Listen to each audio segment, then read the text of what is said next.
Welcome back to Jazz Bass Secrets. My name is Cyrus Sink. In this lesson, we're going to continue our study of the 2-5-1 progression with a harmonic rhythm of 2 chords per bar. We'll either take the 2-5 and resolve it to a 1 of some kind, or use it in a turnaround situation. Okay, let's get right to it. In this lesson, we're going to look at voice leading the 9th of the minor chord to the flat 13th of the dominant chord. The key of C on the D minor 7th chord, the note would be E, the 9th, resolving to the flat 13th, E flat, on the G 7th chord. Depending where you're going, you can resolve to the 9th of the 1 chord, or continue through a turnaround. Let's look at several ways that we can develop some lines using this voice leading. First, let's look at the voice leading in all registers of the instrument in the key of C. So we have the 9th to the flat 13th down here. We have the 9th to the flat 13th there. And then way up in outer space, we have the 9th to the flat 13th, all of which are useful. Okay, let's get to some licks. Something very simple that we can do is begin on the 9th, minor chord, and bring it to the flat 13th of the dominant chord like that. Again.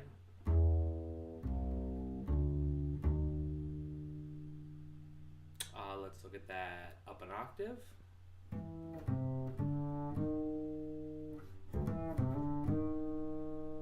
Take that through a turnaround. D minor 7, G7, C minor 7, F7, B flat 7.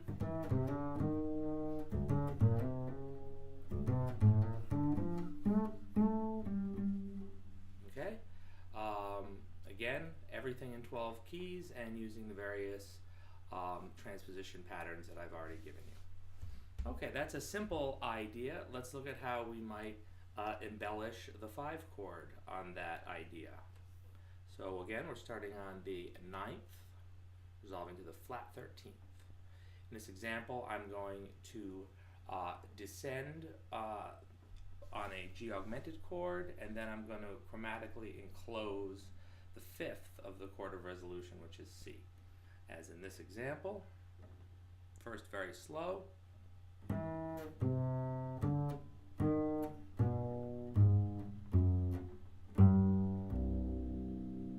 Okay.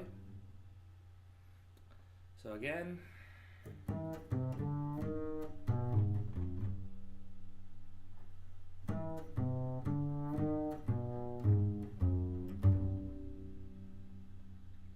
Okay, that can be, of course, played in all 12 keys. Okay, let's look at some other common lines using the the 9 to flat 13 concept. One of the most common ways to approach this is to outline an arpeggio from the flat 3rd of the minor chord to the 9th of the minor chord like this. You may notice that makes a major 7th chord built on the flat 3rd degree of the minor 7th chord, in this case F major 7th. And then we'll lead to the flat 13 and perhaps enclose the root of the chord of resolution as I did in that example. So let's look at that in time.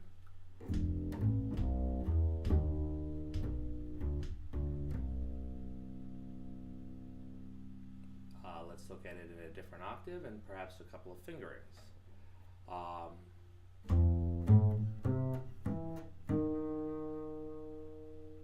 Again, resolving to the 1 chord.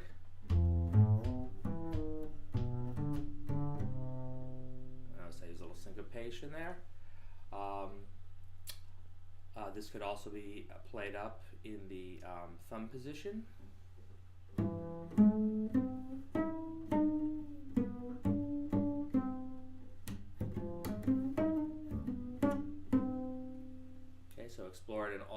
registers of your instrument. Another way to finger this would be to use a closed fingering, such as Ray Brown discusses, using a guitar fingering, or a one finger per fret situation up in these higher registers is possible. I personally never use it. I play guitar as well, so I'll use guitar fingerings on the guitar, and I generally don't use them on the bass. So, for example, to outline that F major 7th chord, we could do something like this.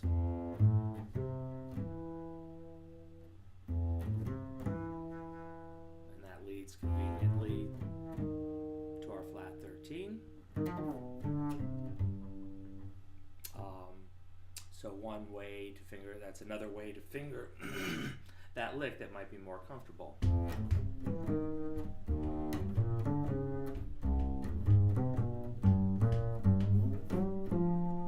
So take it a little bit through the cycle fifths. Make sure you transpose everything to all 12 keys. I can't overstate that.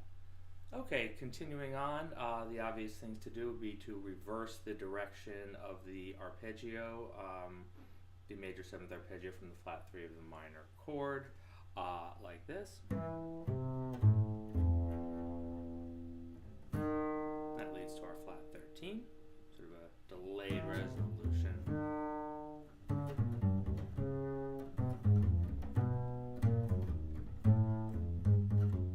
You can continue through the cycle, resolve anytime you want. This, of course, can be done in all registers.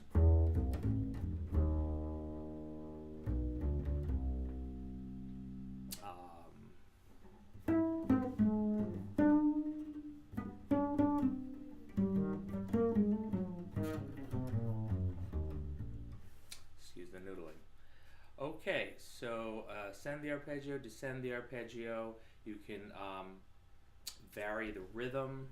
1, 1.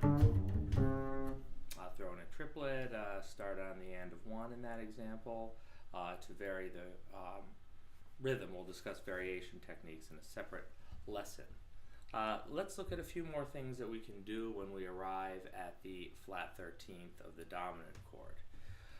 We've looked at descending like this, flat 13, 3, flat 9, call that the sharp 4 or whatever. This is really just a chromatic enclosure of the 5th, the chord of resolution, C.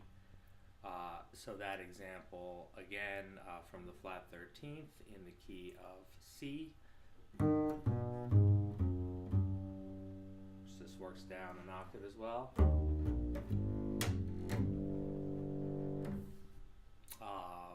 So that's another way to go from the flat 13. A similar way to go that'll take you to the 3rd of the chord of resolution rather than to the 5th is to proceed as follows. On the dominant chord, flat 13, 3, 1, flat 7 to the 3rd, depending on if you're in a major or minor key. In this case, we're resolving to major. So again, we're going to look at just playing that augmented sound. So we'll have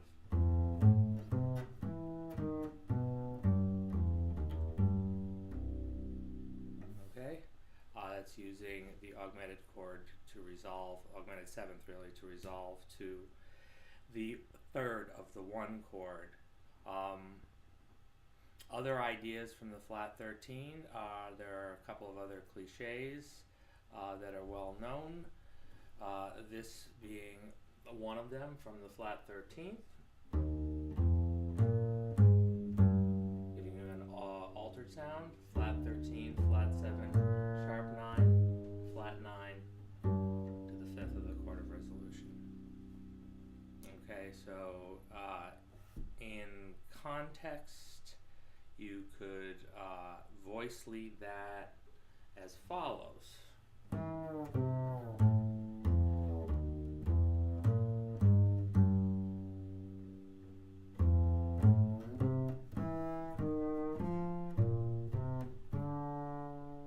variation there. So anyway, that'll give you the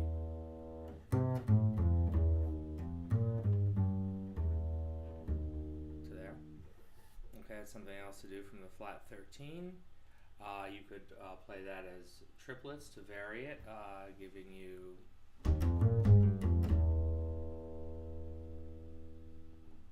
from the flat 13.